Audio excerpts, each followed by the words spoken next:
Assembly సమావేశాలు జరుగుతున్న వేళ పీడీఎస్యూ నేతల ముట్టడి ఉద్రిక్తంగా మారింది. విద్యాశాఖకు మంత్రిని కేటాయించాలని డిమాండ్ చేస్తూ అసెంబ్లీ ముట్టడికి విద్యార్థి సంఘం నేతలు యత్నించారు. పీడీఎస్యూ నేతలు భారీగా తరలివచ్చి అసెంబ్లీ వద్ద పెద్ద ఎత్తున నినాదాలు చేశారు. అసెంబ్లీ గేటు వైపుకు దూసుకురావడంతో పోలీసులు అడ్డుకున్నారు. దీంతో పోలీసులు వారిని వాహనాల్లో ఎక్కించి పిఎస్కు తరలించారు.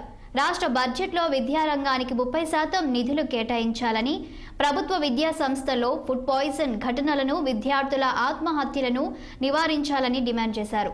పెండింగ్లో ఉన్న scholarship, fee reimbursement, mess, cosmetic ఛార్జీల బకాయిలను విడుదల చేయాలన్నారు. పీజీ డిగ్రీ, సెల్ఫ్ ఫైనాన్స్ కోర్సులను రెగ్యులైజ్ చేయాలని పీడీఎస్యూ నేతలు డిమాండ్ చేశారు.